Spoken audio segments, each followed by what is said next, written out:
قریش مکہ گئے تھے بنو قریظہ کے پاس مدینے کہ جو ہمارے پاس ایک نوجوان نبوت کا دعویٰ کرتا ہے اس کو کیسے پرکھیں؟ تو انہوں نے کہا اس سے 3 سوال کرو، وہ 2 کا جواب دے گا، تیسرے کا نہیں دے گا تو نبی ہے، اگر تیسرے کا بھی دینا شروع کر دیا تو پھر کوئی گڑبڑ ہے۔ اس سے پوچھو کہ اصحاب کہف کون تھے اور ذوالقرنین کون تھا اور روح کیا ہے؟ تو جب وہ آئے اور انہوں نے آ کے سوال کیے تو 2 کے جواب تو ڈیٹیل سے آ گئے۔ ام حسبت ان اصحاب الکہف والرقیم کانوا من آیاتنا عجبا، لمبا قصہ اصحاب کہف کا اللہ کے نبی نے پڑھ کے سنایا۔ پھر یسألونک عن ذی القرنین قل سأتلو علیکم منہ ذکرا، ذوالقرنین کے بارے میں ڈیٹیل سے بتایا۔ جب انہوں نے پوچھا روح کیا ہے تو اللہ نے آیت اتاری یسألونک عن الروح، یہ آپ سے پوچھتے ہیں روح کے بارے میں۔ قل الروح من امر ربی، آپ ان سے کہیے کہ روح میرے رب کا ایک امر ہے، ایک حکم ہے۔ وما اوتیتم من العلم الا قلیلا، ہم نے تمہیں بہت تھوڑا علم دیا ہے۔ اللہ کے علم کی تو حد کوئی نہیں، سب سے زیادہ اللہ نے اپنے محبوب کو علم دیا، لیکن وہ بھی ایک جگہ آ کے ختم ہوتا ہے، چونکہ مخلوق خالق کے علم کو اندر کیسے لے سکتی؟ تو وما اوتیتم من العلم الا قلیلا، روح کے بارے میں آپ کچھ نہیں جانتے، یہ اللہ کا امر ہے اور ہم نے تمہیں تھوڑا علم دیا ہے۔ سب کو دنیا کا علم ہو، دین کا علم ہو، کا تھوڑا دیا ہے، پورا تو آ ہی نہیں سکتا۔ اور وہب ابن منبہ فرماتے ہیں یہود کے 3 بڑے علماء ایمان لائے تھے، ایک وہب بن منبہ، ایک کعب احبار، اور ایک اور ہیں مجھے ان کا نام بھول گیا۔ یہ 3 بڑے علماء تھے۔ تو وہب بن منبہ فرماتے ہیں کہ اللہ نے سارے نبیوں کو جو علم دیا اس کی مثال ہے ریت کے ایک ذرے کی، اور جو ہمارے نبی کو دیا اس کی مثال ہے ایک صحرا کی۔ اور میرا صحراؤں میں بہت سفر ہوا ہے، زندگی سفروں میں گزر گئی، کبھی عرش پر، کبھی فرش پر، کبھی ان کے گھر، کبھی در بدر، غم عاشقی تیرا شکریہ، میں کہاں کہاں سے نکل گزر گیا۔ 11 سال کی عمر میں والدین نے لاہور بھیج دیا، بھائی ڈاکٹر بنانا ہے، تو 18 برس تک گورنمنٹ کالج میں پڑھا۔ وہاں سے ایک دوست اللہ اس کی قبر کو ٹھنڈا کرے زبردستی پکڑ کے لے گیا۔ اس کی طفیل آج آپ کے سامنے کھڑا ہوں، میں ڈاکٹر ہوتا تو مجھے بلاتے آپ۔ تو ڈاکٹر، میرا بھائی چھوٹا ڈاکٹر ہے، تو وہ مجھے کہنے لگا یار مجھے تیرے فیوچر کا بڑا فکر ہے۔ میں کہا میرا فکر نہ کر، اچھا تو مولوی ہیں، دال روٹی بھی کھا لی سائیں، تو اپنا فکر کر، اپنے سٹیٹس کا فکر کر۔ تو وہ جب وہ فارغ ہوا تو ڈاکٹروں کا ایک سیلاب، اب تو سیلاب سے طوفان ہے، سونامی ہے، ایک سیٹ پہ کتنے ہزاروں درخواستیں آئی ہوتی۔ تو ادھر نکلنے لگا یار پہلے میں نے تیرا فکر آئی، ہوں اپنا لگ گیا کہ میرا کی بڑھنا۔ تو وہ کہتا ہم پہلے بڑے فخر سے کہتے تھے ہمارا بھائی گورنمنٹ کالج لاہور پڑھتا ہے، اب ہم کیسے کہیں کہ وہ مدرسہ ریونڈ میں پھوڑیوں پہ بیٹھا ہے۔ تو صحرا اور ذرہ پھر بھی کہیں نہ کہیں جا کے کوئی ریشو بن جائے گی، لیکن ہمارے نبی کے علم اور ساری دنیا کے انسانوں کے علم میں کوئی ریشو نہیں کسی، یہ صرف انہوں نے سمجھانے کے لیے فرمایا۔ تو تیسری نشانی انہوں نے کہا تھا جواب نہیں دے گا، تو کہا ما اوتیتم من العلم الا قلیلا، تھوڑا ہی دیا گیا ہے۔ جب نطفہ ٹھہرتا ہے تو آپ لوگوں سے ہی سنا ہے کہ سب سے پہلے دل بنتا ہے، وہ دھڑکنا شروع کر دیتا ہے، پھر 3 اندھیروں میں اللہ تعالیٰ خلقا من بعد خلق فی ظلمات 3 اندھیروں میں اللہ تمہیں بتدریج بناتا ہے۔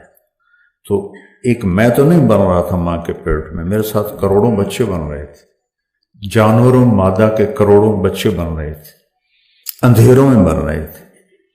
اور کیا کمال قدرت ہے، روشنی کے ٹوٹل 7 رنگ ہیں، ٹوٹل 7 ارب انسان ہیں جو گنے ہیں، اس سے زیادہ ہوں گے، 14 ارب آنکھیں ہیں۔ 7 رنگوں کو کس طرح ملاتا ہے کہ ایک کی آنکھ کا رنگ دوسرے سے نہیں ملتا؟ کوئی آئی کے ڈاکٹر بیٹھے ہوں گے، جڑواں کا نہیں ملتا کہ چلو آنکھ تو بڑی ہے، یہ جو انگلیوں پہ بڑی باریک لکیریں ہیں، اَيَحْسَبُ الْإِنسَانُ أَن لَّن نَّجْمَعَ عِظَامَهُ، سورۃ القیامہ۔ یہ کہتے ہیں کہ جب ہم مر گئے، ہڈی ہو گئے، اَإِذَا كُنَّا عِظَامًا نَخِرَةً، ہڈی سے آگے چورا چورا ہو گئے، اب کون واپس زندہ کرے گا، کیسے ہوگا؟ تو اللہ نے اس کا جواب دیا، بلا ہوتا ہے چیلنج۔ کیا سمجھتے ہو، کیا کہہ رہے ہو؟ قادرین، میری قدرت دیکھنا، الا ان نسوی بنانا، اس انگلی کے پورے کی لکیریں بھی تیری ہی واپس کروں گی۔ ٹپ، فنگر ٹپ، بنان، فنگر ٹپ کا یہ تیرا ہی ہوگا، کسی اور کا نہیں ہوگا۔ یہ پچھلی سے پچھلی صدی کے آخر میں یہ ڈسکور ہوا کہ یہ جو لکیریں ہیں دنیا میں سب کی الگ الگ ہیں۔ کہاں بنائی؟ ماں کے پیٹ کے 3 اندھیروں۔ 4 مہینے کے بعد زندگی شروع ہو جاتی۔ ہمیں تو اللہ نے ایمان دیا تو ہمیں پتہ ہے وَنَفَخْنَا فِيهِ مِن رُوحِنَا، ہم نے روح ڈال دی۔ لیکن جو اللہ کو نہیں جانتے وہ آج تک نہیں سمجھ سکے کہ یہ زندگی شروع کیسے ہوتی ہے، کیوں ہوتی ہے، ہر چیز پراپر کیسے بنتی ہے، جو تو خالق کو نہیں جانتا۔ نیچر بیچارے اس میں پھنسے ہوئے، تو کس طرح وہ انسان کو بناتا ہے، پھر اس میں روح ڈالتا ہے۔ تو اب اس صورت میں اللہ نے ہم اشارہ کیا ہے کہ مکمل زندگی اس کی ہے کہ جسم بھی صحت مند ہو، روح بھی صحت مند ہو۔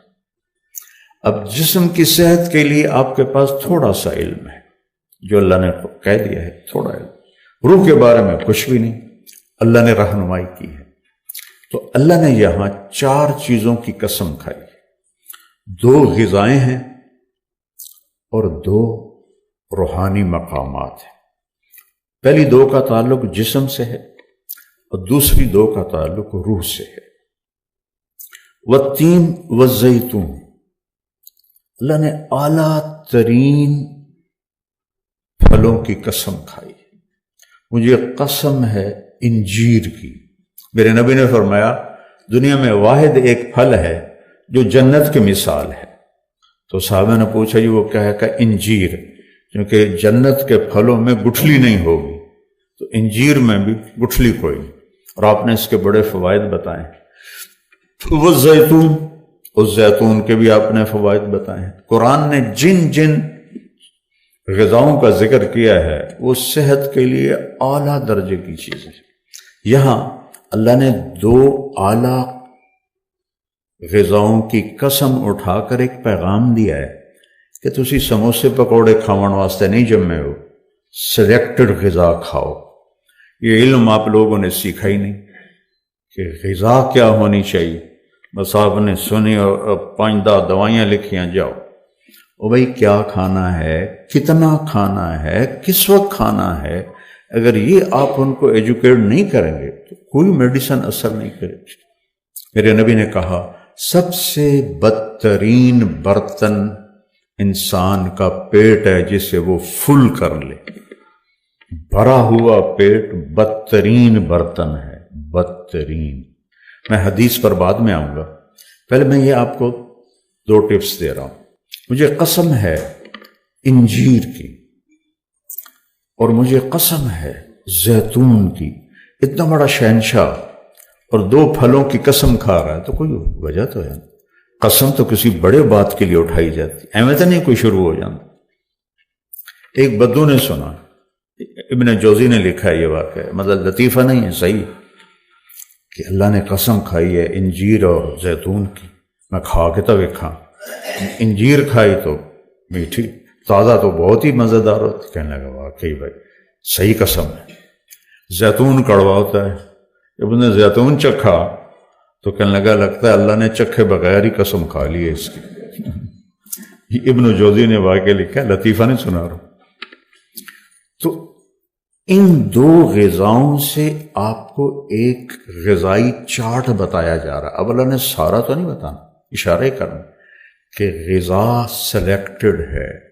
آپ اپنی گاڑی میں چند لاکھ کی چند کروڑ کی، آپ کو پتہ چلے یہاں پیٹرول ناخالص ہے تو آپ آگے چلے جاتے. یہ سزوکی والے آگے چلے جاتے، نہیں یار گندا پیٹرول ہے. اس کا تو بدل بھی ہے، لاکھوں گاڑیاں کھڑی، لاکھوں لینڈ کروزر ہیں، کروڑوں ہیں، لیکن یہ جو بدن بنا ہے یہ اور کسی کا نہیں ہوگا. اس کی کوئی ریپلیسمنٹ کوئی.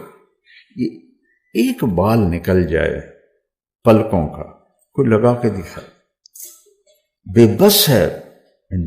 اللہ کی قدرت کے آگے انسان اور انسان کا علم کتنی ترقی ہو چکی ہے میڈیکل میں، ہر لائن میں. میرا بھائی ماشاءاللہ بہت بڑا ڈاکٹر ہے، کارڈیالوجسٹ. مجھ سے کہنے لگا طارق میاں اللہ کی قسم ہماری روٹی لگی ہوئی ہے، ہمیں کچھ پتہ نہیں اندر کیا ہو. اللہ نے ہماری روزی لگائی ہوئی ہے، ہمیں کچھ پتہ نہیں اندر کیا ہو.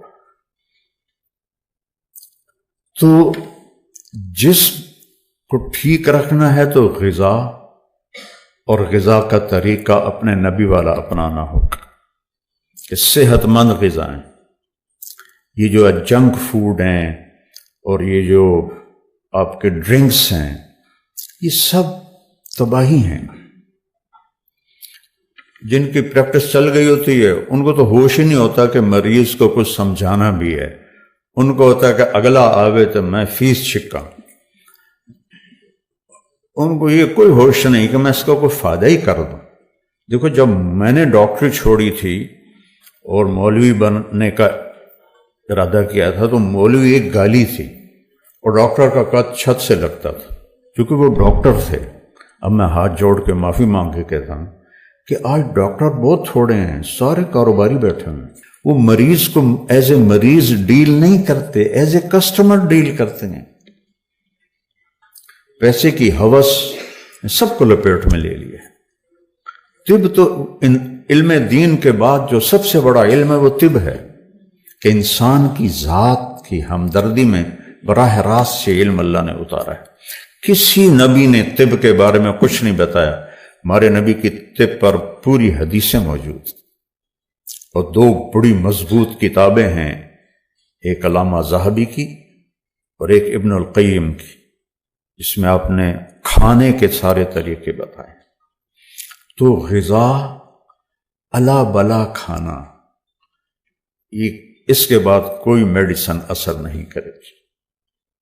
غذا سلیکٹڈ ہو جو جسم کے لیے خالص ہو، فطری ہو، نیچرل ہو، جتنا اس کے آپ قریب جائیں گے. میرے دادا رحمت اللہ علیہ تندور کی روٹی رات کو رکھی جاتی تھی، صبح اس پر اتنا بڑا مکھن کا پیڑا رکھتے تھے اور لسی سے کھا لیتے تھے اور پھر زمینوں پہ چلے جاتے تھے. اور پھر رات کو دودھ روٹی، سالن کبھی چکھا ہی نہیں، بہت کم چکھا. ان کا ہوا اپینڈکس کا مسئلہ تو لاہور لے گئے ابا جی. کرنل امیر الدین رحمت اللہ علیہ ایک بہت بڑے مشہور سرجن تھے میو ہاسپٹل. جب ان کو لے گئے آپریشن تھیٹر اور انہوں نے ٹیکا نکالا نا وہ بے ہوش کرنے، اگر وہ کی کرنے لگے ہو بھائی تو نے بے ہوش کرنا ہے؟ کہ کیوں؟ کہ تھوڑا آپریشن کرنا ہے۔ کہ میں ہوش کدی نہیں کھڑایا، میں نہیں بے ہوش ہوندا۔ میں کہ آپریشن کیوں کریے؟ میں کہا تسی کر لو، میں پہ ہویا، میں ہلنا نہیں نا، میں نہیں ہلدا، تسی کرو۔ سارا آپریشن بغیر بے ہوشی کے کروایا، اور میرا بھی ہوا اپنڈکس، میری پورا ہفتہ حال نہیں ختم ہوئی۔ تو کرنل امیر الدین نے 100 روپیہ نکالا، یہ 50-51 کی بات، 100 روپیہ نکالا اور میرے دادے کو دی، کہنے لگا اے تھوڑا گفٹ ہے۔ انہاں کہا اے چھوری جڑیاں کھلوتی ہیں نا وہ نرسیں، انہاں نوں دے دے، میرے کو ود ہوئے پہلے بھی، انہاں نوں دے دے۔ یہ ان کی غذا تھی۔ تو خود بھی آپ اپنے لیے غذا کا انتخاب کرنا سیکھیں۔ ہر شب میں ڈاکٹروں کو دیکھتا ہوں افطاری کے وقت تو کوئی پتہ تو نہیں لگتا کہ کوئی بدو کھلوتا ہے یا ڈاکٹر کھلوتا ہے، ایک کو جا کھان دینا۔ ایک وقت میں کئی غذائیں جمع کر دینا پیٹ میں، یہ بھی کوئی عقل مندی ہے؟ آپ ایک وقت میں ایک مضمون پڑھتے ہیں، اگر 2 کتابیں سامنے رکھ لیں تو دماغ نہ اسے پکڑے گا نہ اسے پکڑے گا۔ تو اب معدے میں 10 غذائیں ڈال دیں تو معدہ کس کو پکڑے گا، کس کو چھوڑے گا؟ پہلے تو آپ سیکھو کہ کیا کھانا ہے، اور مریضوں کو بتانا ہے، صرف نسخہ پکڑا کے نہیں دے دینا، نہیں تو ایسے ہی تمہارے فیسیں بھرتے رہیں گے اور بیماری اپنی جگہ پر باقی رہے گی۔ دوسرا اس کے ساتھ حدیث کو جوڑوں کہ آپ نے فرمایا کہ بدترین برتن وہ پیٹ ہے جسے بھر لیا جائے۔ آپ نے کھانے کا طریقہ بتایا، کفا بالمر لقیمات یقمن به صلبہ، آدمی کو کمر سیدھی رکھنے کے لیے چند لقمے ہی کافی ہیں۔ 2 مہینے جو آپ صرف 2 کھجوریں کھا کے 60 دن گزارتے تھے، بھوک سے کوئی نہیں مرتا، رجے پیٹ نالی بندے مردن تے بیمار بھی ہوں دن۔ یہ جب تک بیکریاں قائم ہیں تمہاری کلینک چلتے رہیں گے۔ یہ سب آرٹیفیشل غذائیں ہیں۔ آپ سارے صبح کیا بریڈ کھا کے ناشتہ کر کے آتے، میں نے 2 سلائس کھائے تھے، وہ کتنی کھنڈ بھری ہوئی ہے کدی ویکھیا جائے؟ ہم سادہ توے کی روٹی کھا کے اور بریڈ کھا کے آتا ہوں، پہلے تو میں آپ کو سمجھوں۔ اس کے بعد میرے نبی نے فرمایا اگر کوئی کہتا ہے جی نہیں میرا چند لقموں سے گزارا نہیں ہوتا، تو پھر فَأَمَّا إِذَا أَبَى، اگر وہ کہتا ہے نہیں یا رسول اللہ یہ چند لقموں سے گزارا نہیں ہوتا، فَثُلُثٌ لِلطَّعَامِ، 1/3 میدے میں کھانا ڈالو، وَثُلُثٌ لِلْمَاءِ، اور 1/3 پانی ڈالو، وَثُلُثٌ لِلنَّفَسِ، اور 1/3 خالی رکھو، بیمار نہیں ہوگے۔ کوئی تقدیر آ جائے تو الگ چیز ہے، بیماری نہیں آئی، کھانے کی وجہ سے بیماری نہیں آئی۔ اس میں کوئی کمی بیشی بھی غذا میں ہو جائے تو اگر یہ 3 حصے ہیں تو معدہ برداشت کر لے گا۔ میرا ایک دوست ہے بڑا اچھا ڈائٹیشن ہے دبئی میں، انڈین ہے، ڈاکٹر افتخار۔ میں نے کہا یار مجھے بھی کوئی ڈائٹ چارٹ بنا دو، تو اس نے سارا مجھے لکھ کر دیا، کہا کھانے کے بعد پانی نہیں پینا۔ میں نے کہا پانی پینا تو حدیث میں آتا ہے، یہ جو میں نے ابھی حدیث آپ کو سنائی۔ کہنے لگا سوری مولانا صاحب، پانی ان کے لیے ہے جو سنت کے مطابق کھانا کھاتے ہیں، وہ پانی ضرور پئیں، لیکن جو میرے پاس لوگ آتے ہیں انہوں نے یہاں تک کھایا ہوتا ہے، اندر پانی جامن دا راہ ہی کوئی نہیں آتا، تو میں انہیں کہتا ہوں کہ پانی نہیں پینا۔ میں قربان جاؤں اپنے نبی پر، زندگی کا کوئی گوشہ خوشہ نہیں جو آپ نے بیان نہیں۔ ترکتکم علی محجۃ بیضاء، میں تمہیں کھلے روشن صاف سیدھے راستے پہ چھوڑ کے جا رہا ہوں، لیلھا کنہارھا، اس میں اندھیرا ہے ہی نہیں، روشنی ہی روشنی ہے، رات بھی آتی ہے تو روشنی میں تبدیل ہو جاتی ہے۔ ایسے آپ ہمیں زندگی عطا فرما کر گئے۔ تو بھوک رکھ کے کھانا، مقاقس نا مصر والا بادشاہ جس کو آپ نے دعوت دی تھی، اس نے آپ کو باندی بھی بھیجی تھی جن کا نام تھا ماریا رضی اللہ تعالیٰ عنہ، جن سے آپ کا بیٹا حضرت ابراہیم علیہ السلام پیدا ہوئے آخری عمر میں، اور ایک خچر بھیجا تھا جس کا نام تھا دلدل، مشہور ہے اس کا نام دلدل، اور ایک حکیم بھیجا تھا۔ تو آپ نے پوچھا کہ یہ کس لیے بھیجا ہے؟ کہا جی انہوں نے کہا ہے کہ آپ کے ہاں بیمار ہوتے ہوں گے تو یہ میرا طبیب ہے، علاج کرے گا۔ کہا نہیں، اسے کو واپس چلا جائے، ہمارے ہاں کوئی بیمار نہیں ہوتا، چونکہ ہم میں سے کبھی کوئی پیٹ بھر کے کھاتا ہی نہیں ہے۔ تو بیمار وہ ہوتے ہیں جو یہاں تک کھا کے بیٹھے ہوں۔ جب ڈاکٹر کا اتنا پیٹ نکلا ہوا ہو تو وہ ڈاکٹر کہلانے کا حقدار ہے۔ تو پہلی دو چیزیں ہو گئی جسم کے ساتھ، کہ اپنے جسم کو چسکوں کے پیچھے برباد نہ کرو، سادہ غذا رکھو، پیٹ بھر کے کبھی نہ کھاؤ۔ تو میں نے اسے کہا یار اللہ کا فضل ہے، میں نے تو کبھی پیٹ بھر کے کھایا ہی نہیں، ساری زندگی گزر گئی، سارے بیماریوں نے بھی حملے کیے، لیکن میری بد پرہیزی کو اس میں دخل نہیں ہے، اللہ کی تقدیر اس میں داخل ہے۔ وہ جب میرا اسٹینڈ پڑ رہا تھا تو ڈاکٹر شہریار صاحب ایسے دیکھیں اسکرین کو، ایسے حیران ہو، ایسے ایسے کریں۔ تو ایک اور میرا دوست ساتھ بیٹھا تھا ڈاکٹر، کہنے لگا ڈاکٹر صاحب کی گل ہے؟ کہا اے نالیاں تو کھالے طرح ہیں، یہ بند کیوں ہو گئی؟ یہ ڈاکٹر شہریار کے الفاظ تھے۔ تو وہ ایک تقدیر ہے، وہ تو الگ چیز ہے، اس پر ایمان لانا فرض ہے۔ وَنَبْلُوكُمْ بِالشَّرِّ وَالْخَيْرِ فِتْنَةً، ہم تمہیں آزمائیں گے، دکھ دے کر بھی، سکھ دے کر بھی۔ ہمارے نبی بھی بیمار ہوئے، اور آخری جو مرض الوفات ہے وہ تو 13 دن آپ کو رہا، سخت بخار، سخت بخار۔ اب پیالے میں پانی ہوتا تھا، بار بار پانی لے کر ماتھے پر لگاتے تھے، سر پہ لگاتے تھے بخار کی شدت کی وجہ سے۔ تو پہلا سٹیپ ہے کہ کھانا کیا ہے، وہ میں نے مختصر آپ کو بتا دیا کہ وہ غذا جو اس بدن کی ضرورت ہے وہ اس کو کھلائیں۔ میں تو شادیوں میں جاتا نہیں ہوں کہ وہ رات 10-11 بجے کھانے کھلتے ہیں، میں 10 بجے سے پہلے سو جاتا ہوں۔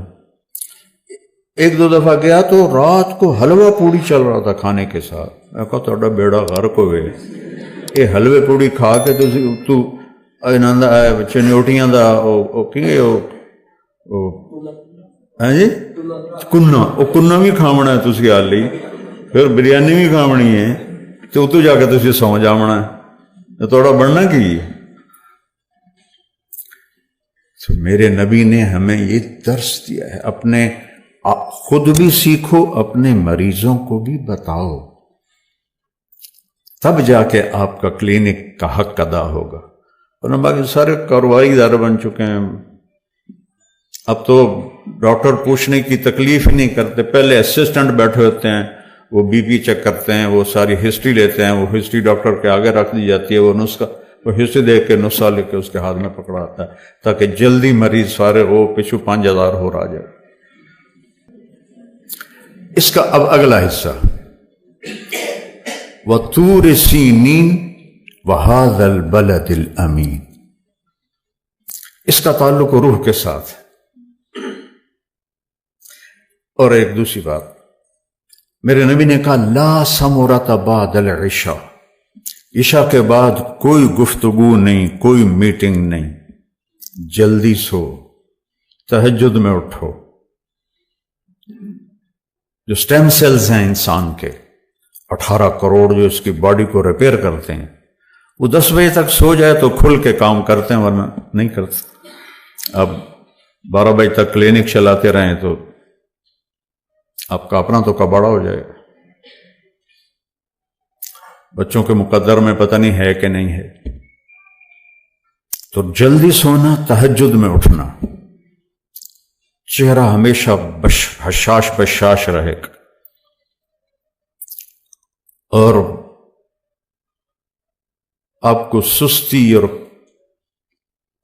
تھکاوٹ یہ ساری چیزیں نکل جائیں گی. رات کو پوری باڈی ریپیئر ہو جاتی.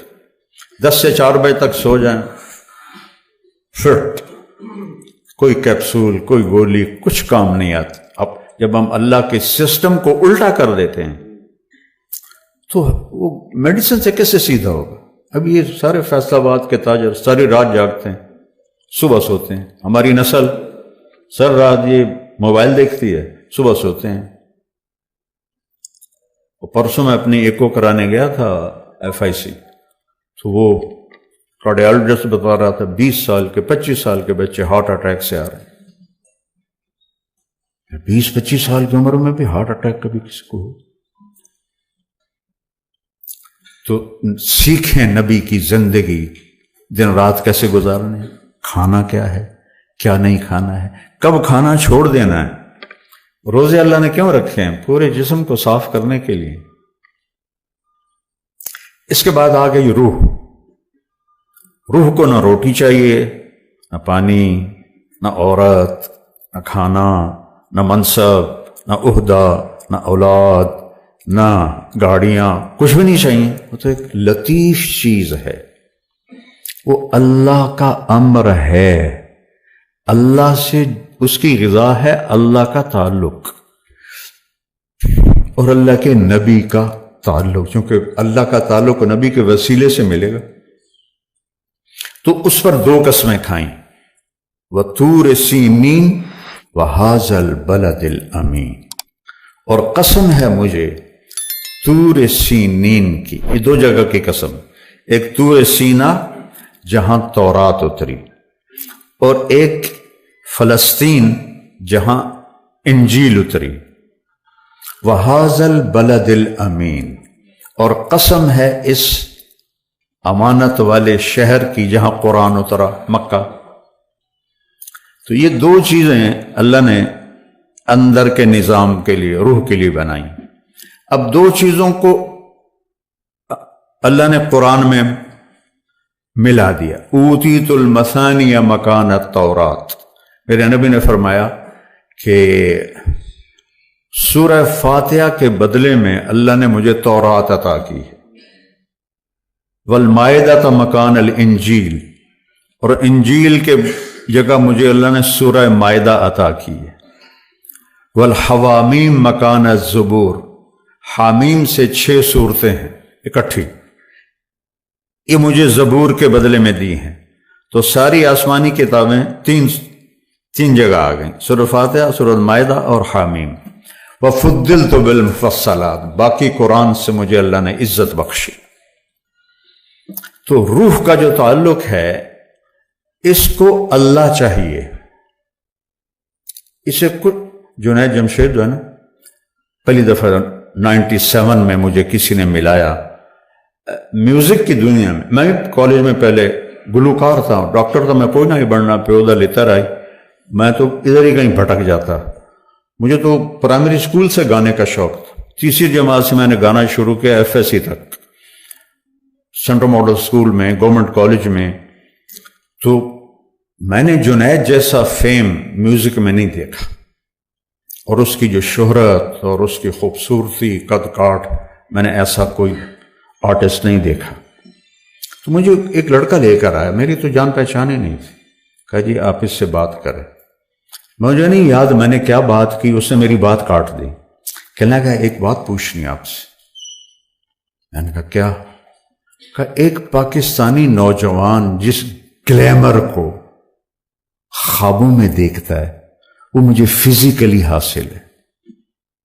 سمجھے آپ میری بات؟ پاکستانی نوجوان جس گلیمر کو خوابوں میں دیکھتا ہے مجھے فزیکلی حاصل. پھر یہاں اندھیرا ہے، یہاں اندھیرا ہے، یہ جگہ خالی ہے.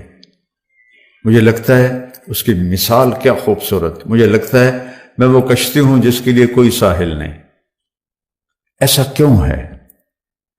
میں نے کہا تمہیں ایک مثال دیتا ہوں. تمہارے اس گھٹنے میں درد ہے، تم میڈیسن یہاں لگا رہے ہو، ٹھیک ہو جاؤ گے؟ کہنے لگا نہیں. میں نے کہا کیوں؟ اس لیے کہ جہاں درد ہے وہاں میڈیسن نہیں جا رہی. جہاں درد ہے نہیں وہاں تم ٹیوبیں لگا رہے ہو۔ ارے یہ جو اندھیرا ہے یہ تمہاری روح میں ہے، تم اسے میوزک میں، لڑکی میں، نشوں میں اور ڈانس میں ڈھونڈ رہے ہو، تو یہ چیزیں تو وہاں جاتی ہی نہیں۔ اندھیرا تو روح میں ہے نہ کہ تیری باڈی میں۔ اس کو اللہ چاہیے، اللہ کا رسول چاہیے۔ تو اللہ نے کیا خوبصورت، سبحان اللہ، سارا قرآن ہی خوبصورت ہے، کس طرح جسم اور روح کو اس نے ایسے اکٹھا کر کے آپ کے سامنے رکھا ہے۔ وَطُورِ سِینِین وَهَٰذَا الْبَلَدِ الْأَمِینِ۔ مکے میں قرآن اترا، اور طور سینین دو جگہ ہیں جہاں زبور، انجیل اور تورات اتری، ان کو اللہ نے قرآن میں ڈال دیا۔ اب قرآن ساری آسمانی کتابوں کا مجموعہ ہے۔ اب آپ سارا سال قرآن کھول کے نہ دیکھیں تو آپ کو کیسے پتہ چلے گا کہ اللہ کون ہے اور میں کون ہوں؟ اپنا آپ نہیں جانیں گے کہ میں کون ہوں۔ تو پھر یہ 97 کی بات، 2002 میں وہ 3 چلے کے لیے تبلیغ میں چلا گیا، تو مجھے اس کا فون آیا، مجھے نہیں پتا تھا کہ وہ نکل گیا 4 مہینے کے لیے۔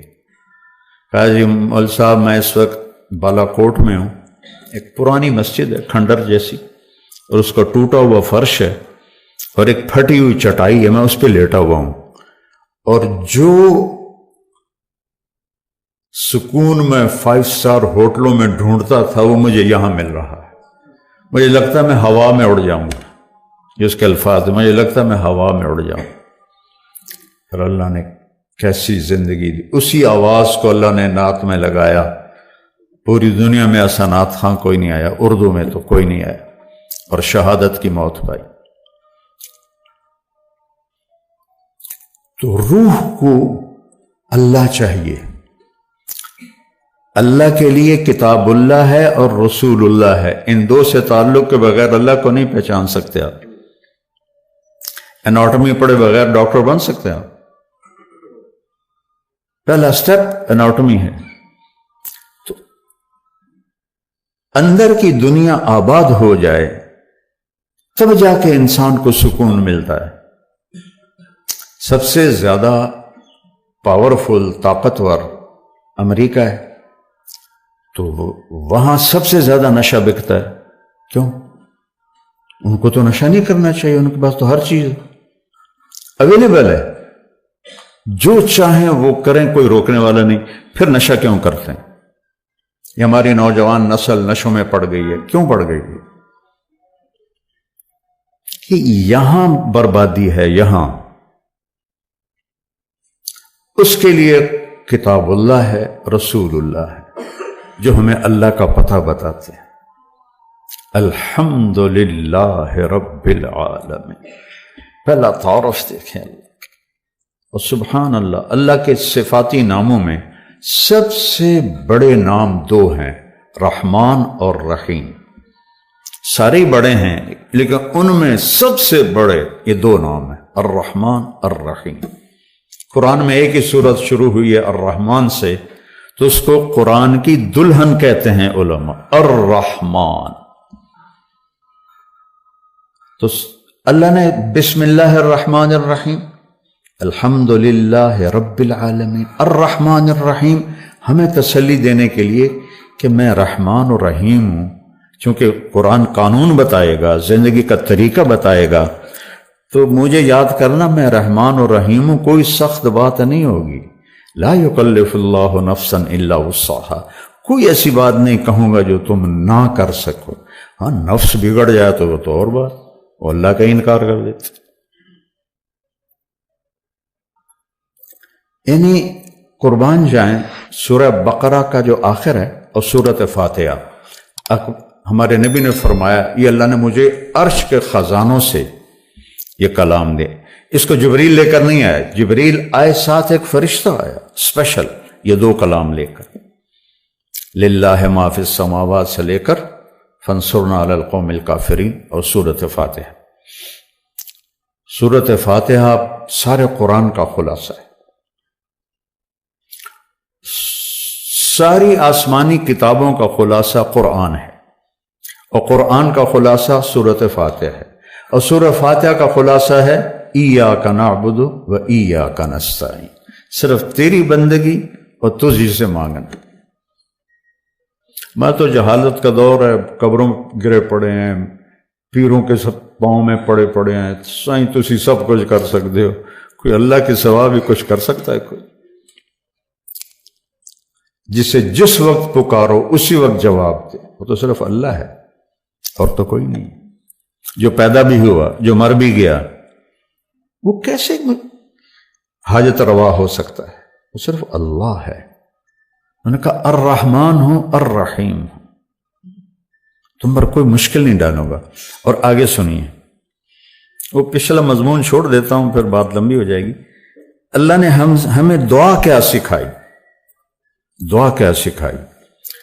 ربنا لا تؤاخذنا ان نسینا او اخطانا، یا اللہ کبھی جان بوجھ کے غلطی ہوگی، کبھی بھول چوک سے ہوگی، میری پکڑ نہ کریں۔ اللہ کہہ رہا ہے کہ اے منگو میرے کو لو۔ آپ کے پاس کوئی ڈاکٹر آئے کہ جی کبھی گڑبڑ جان بوجھ کے ہوگی، کبھی غلطی سے ہوگی، لیکن مجھے نکالنا نہیں، کیا خیال ہے؟ خود آپ پہ چلان ہو جائے گا میاں ادریس کا۔ تو وہ شہنشاہ کہہ رہا ہے میں قربان جاؤں، کہہ رہا مجھ سے مانگو۔ پیچھے جو مضمون ہے نا اس میں ہے اطاعت کا حکم ہے، سمعنا و اطعنا، یا اللہ مان لیا، سر جھکا لیا۔ تو اب اس میں کوئی مشکل نہ ہو تو اللہ کہہ رہا ہے اے منگو، لا تؤاخذنا ان نسینا او اخطانا۔ مواخذہ ہوتا ہے کہ پوچھ گچھ بھی نہ کرے، پوچھ گچھ کر کے چھوڑ دے اس کو، وہ مواخذہ میں آ جاتا ہے، وہ پکڑ میں آ جاتا ہے۔ لا تؤاخذنا، یا اللہ نہ پوچھی تو نہ بلامی، ان نسینا کبھی بھول کے ہوگا، او اخطانا کبھی خطا ہوگی، جان بوجھ کے ہوگی۔ بتاؤ یہ شرط کے ساتھ کوئی کہیں نوکری کر سکتا ہے؟ اگلی سنو، ربنا لا تحملنا، ربنا لا تحمل علینا اسرا کما حملته علی الذین من قبلنا۔ سبحان اللہ، یا اللہ جو پہلوں کو تو نے اوکھے اوکھے حکم دیے تھے ہمیں نہ سنائیں، ہمیں سوکھے سوکھے سنائیں۔ ایک مراسی بیمار ہو گیا، بخار ہو گیا، نام تھا اس کا ایوب، ہفتہ بخار نہیں لتھا، وہ آخر لگا یا اللہ بھلی تو نہیں پائے گئے، میں ایوب نبی نہیں، ایوب مراسی ہاں، میرا بخار تھا لے جا۔ تو اللہ نے ہمیں، میں قربان جاؤں، کہہ رہا ہے یہ مانگو کہ آپ سے آ کر کوئی ڈاکٹر جی جو کام مشکل ہونا وہ نا مجھے بتانا، سوکھے سوکھے کام بتانا۔ تو اسے کہو گے اور آ جانا پہ بارودے چڑھ جا، اور اللہ کہہ رہا ہے مجھ سے مانگو، میں قربان جاؤں کہ یا اللہ جو تم نے پہلوں کو بڑے مشکل حکم دیے تھے نا وہ نہ ہمیں دینا، سوکھے سوکھے دینا۔ بات تو مکمل ہوگی نہیں، اور مانگو کیا؟ ربنا لا تحملنا ما لا طاقت لنا بہ، یا اللہ چاہے کم سوکھا ہی ہوئے وہ میں نہ کر سکا وہ بھی نہ آکھیں۔ اب بتاؤ اس سے زیادہ کیا اپنے رب کی رحمت بتاؤ؟ اس لیے آپ نے کہا یہ عرش کے خزانوں میں سے نکالا ہوں۔ اور اس کے بعد اتنی چھوٹ لے کر پھر تو اس کو ڈیلی ویجز پہ بھی کوئی نہیں رکھتا، پر چلو آپ ڈیلی ویجز پہ رکھ لیں، لیکن آگے جب تنخواہ کا معاملہ ہے تو اللہ کہتا مانگو، صلہ مانگو، تنخواہ مانگو، واعف عنا واغفر لنا وارحمنا انت مولانا فانصرنا علی القوم الکافرین۔ جو فرسٹ آیا ہو کسی بھی امتحان میں اس کو جیسے فل پروٹوکول دیا جاتا ہے، دعا میں اللہ نے فل پروٹوکول دیا ہے کہ میں نے خود ہی تمہیں یہ چھوٹیں دی ہیں، اب تم کہیں ڈر نہ جانا کہ پتہ نہیں کچھ ملے گا بھی صحیح کہ نہیں، مانگو واعف عنا۔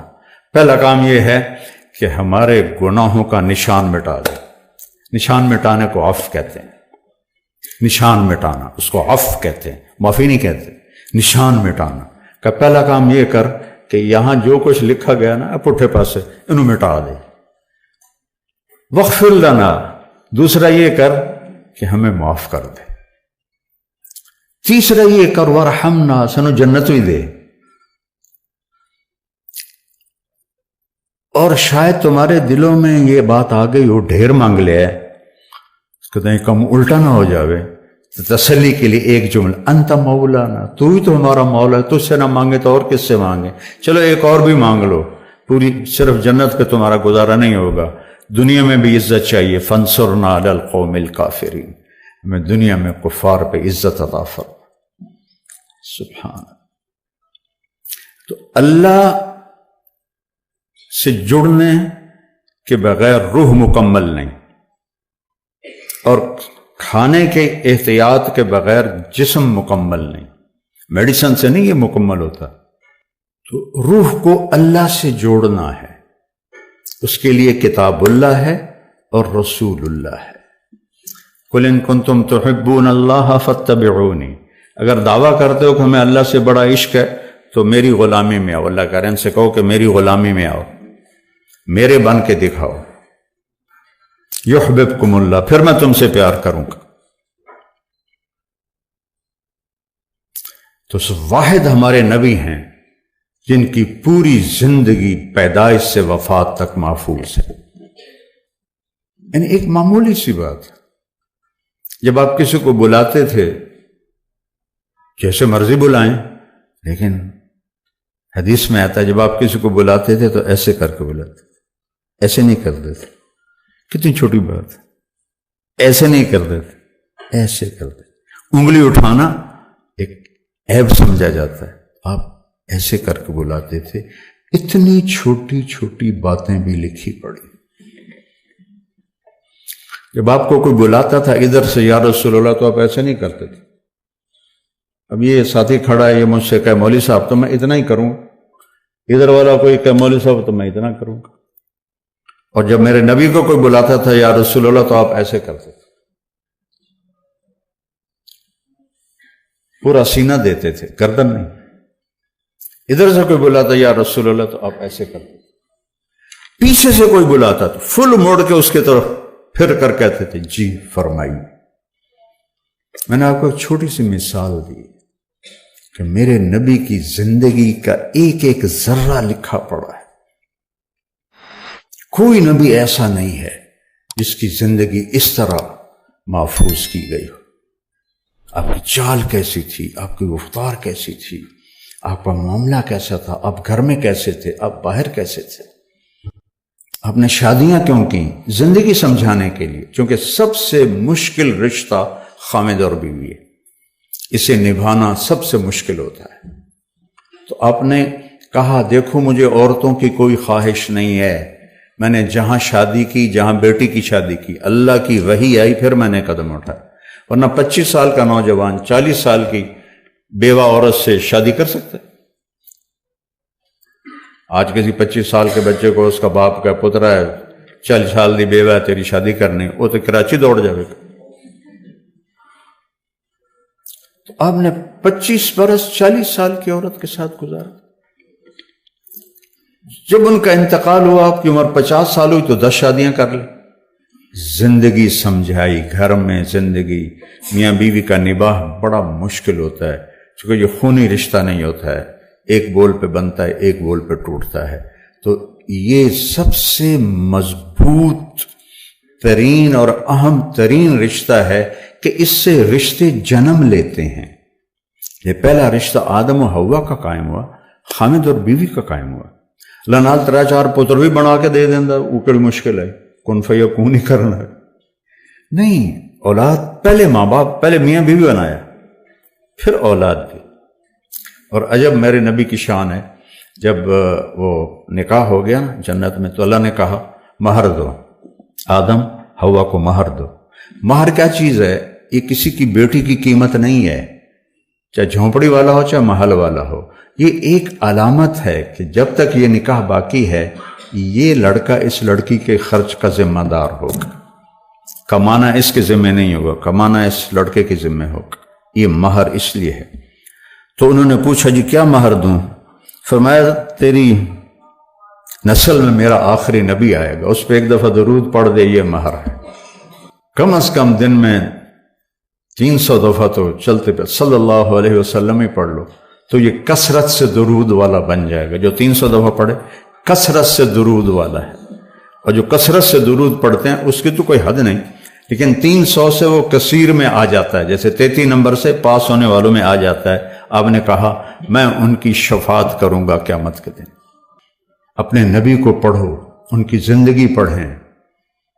کسی بھی علم سے انسان نہیں بنتا سوائے علم نبوت اور در رسالت پر سر جھکانے کے بغیر انسان نہیں بنتا ہے۔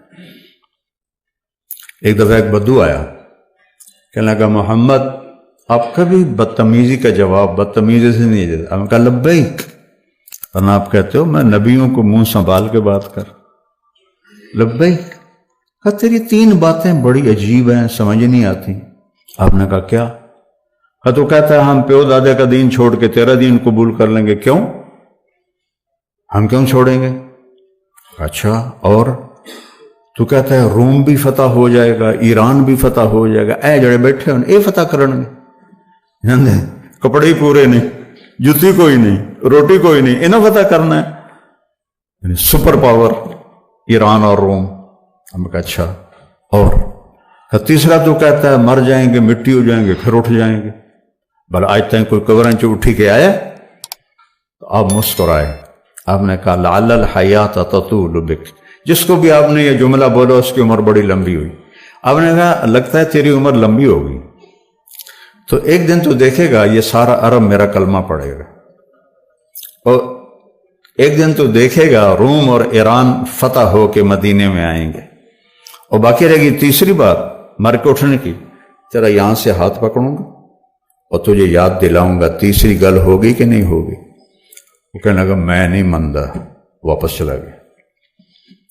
تو جب فتح مکہ ہوا سارا عرب کلمہ پڑ گیا، کہنے لگا بھائی ایک گل تو ہو گئی، حضرت عمر کے زمانے میں روم بھی فتح ہو گیا، ایران بھی فتح ہو گیا، کہنے لگا بھلیا لوکا دوئی بھی ہوگی کہ جائیں تری نہ ہو جائے، چل جا کے کلمہ پڑھ۔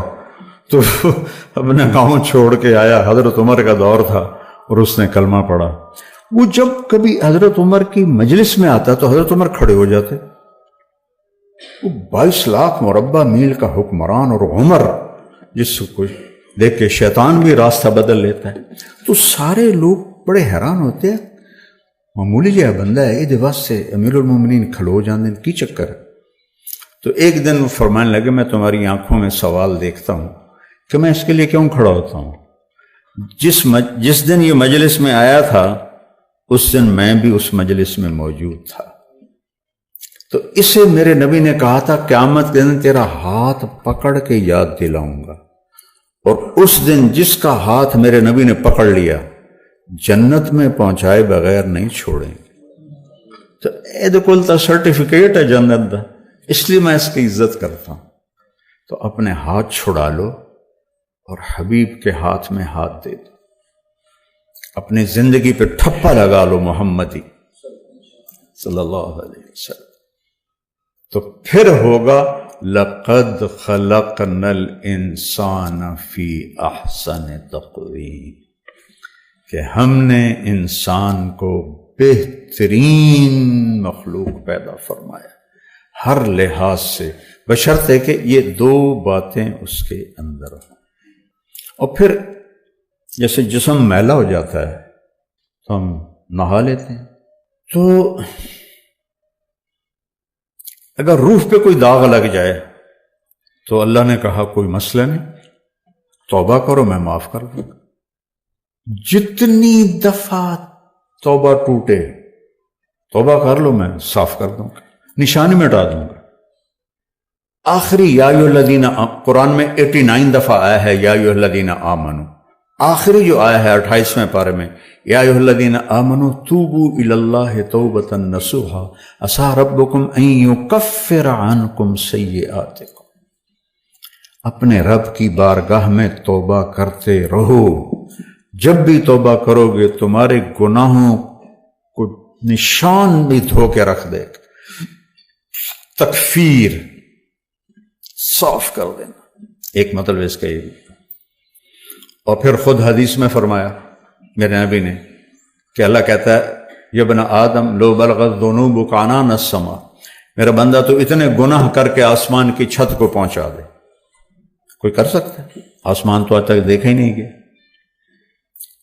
اور ناممکن بات کی میرے اللہ نے، حدیث قدسی ہے، اتنے گناہ کر عورت یا مرد کہ آسمان کی چھت کو لگا دے، پھر آدھی زبان سے کہ یا اللہ معاف کر، تو میں سارے معاف کر دوں گا، ولا ابالی، کو مجھے پرواہ کوئی نہیں۔ کیوں پرواہ کوئی نہیں؟ کہ تمہارے گناہوں سے میں چھوٹا نہیں ہوتا، تمہاری نیکی سے میں بڑا نہیں ہوتا، تو تم اتنے بھی گناہ کر کے توبہ کرنے آؤ گے تو میں معاف کر دوں۔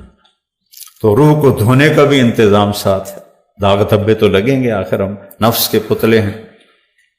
اور پھر میں سبحان اللہ، کوئی آپ سے ناراض ہو، وہ آپ سے معافی مانگنا ہے تو آپ کریں گے آؤ جی آؤ جی، یا منہ موڑ کے ادھر چلے جائیں گے۔ میں نے کبھی نہیں محسوس کیا، میں پھر بھی سلام کرتا ہوں۔ تصل من قطعک، میرے نبی نے کہا جو توڑے اس سے جوڑ۔ تو طریقہ تو یہ ہے کہ ناراضگی ہو تو منہ بندہ پہلے پاسے کر لینا، بیوی منہ پرا کر لیندی، خامن منہ پرا کر لینا، ماں باپ منہ موڑ لیتے۔ اور میرا اللہ کیا کہتا ہے؟ من تقرب الی تلقیتہ من بعید، جو مجھے منانے کے لیے آتا ہے میں آگے بڑھ کے اس کا استقبال کرتا ہوں۔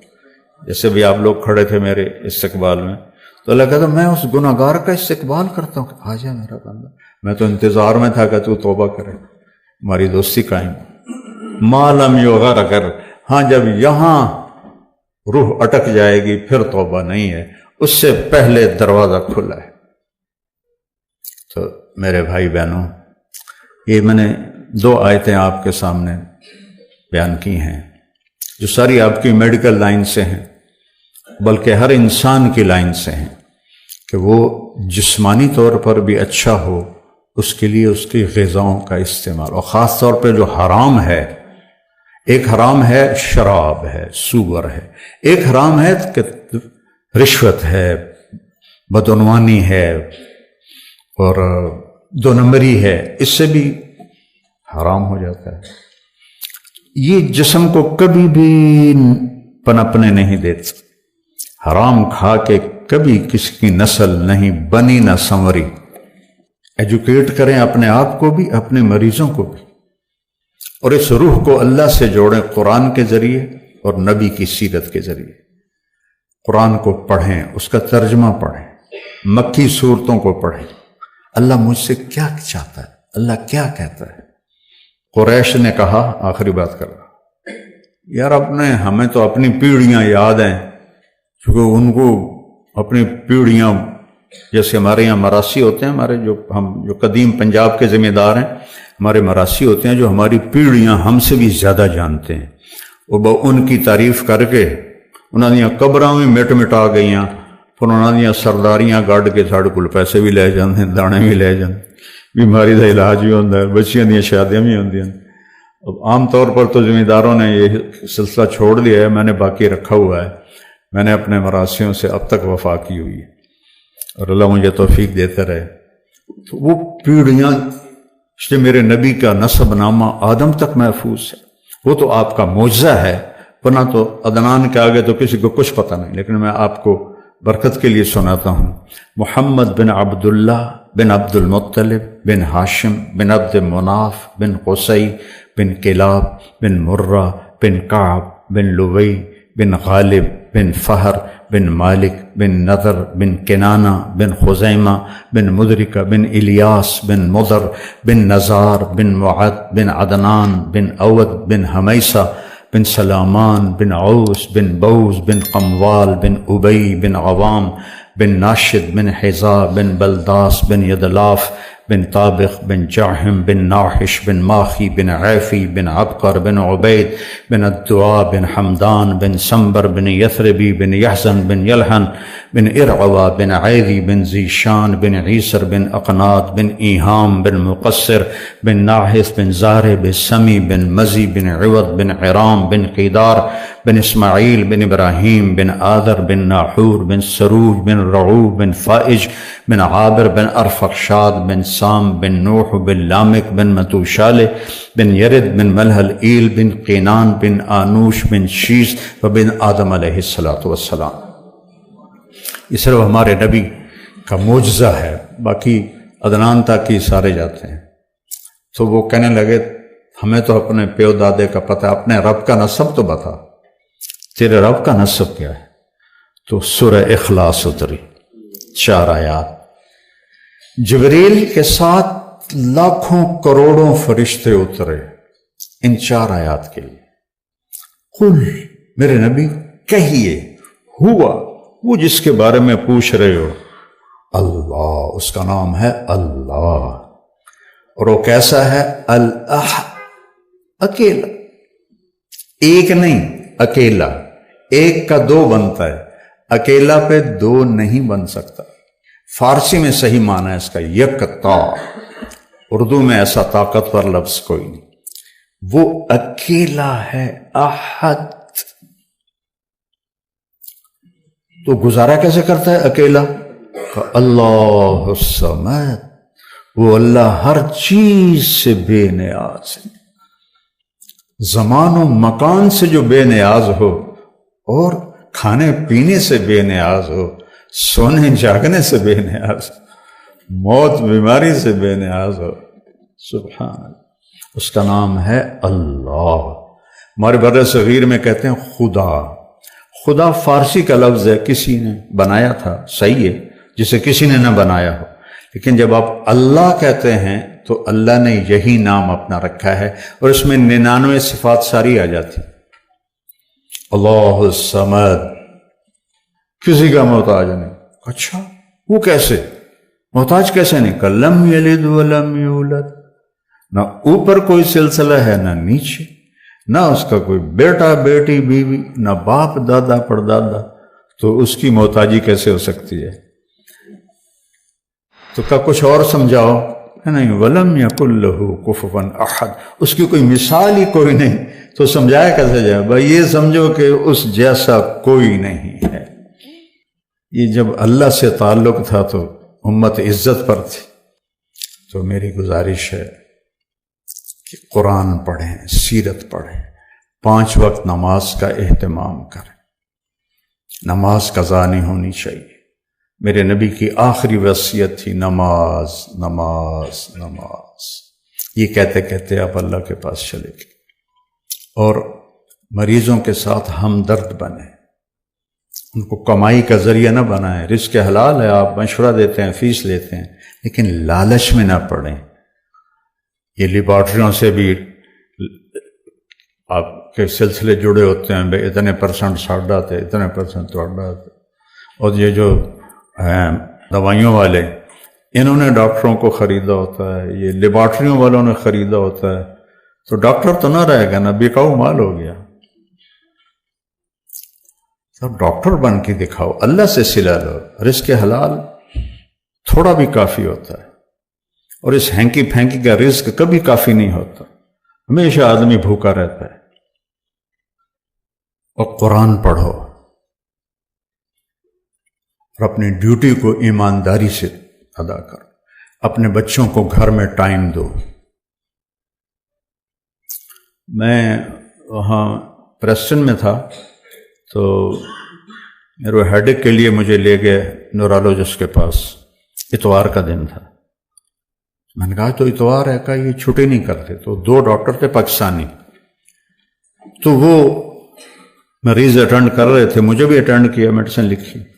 میں نے کہا آپ سے ایک بات پوچھنی ہے، 5 دن تو آپ جاب کرتے ہیں، 2 دن آپ کے جو فارغ ہوتے ہیں، یہ آپ کلینک کرتے ہیں، تو بچوں بیوی کو کب ٹائم دیتے ہیں؟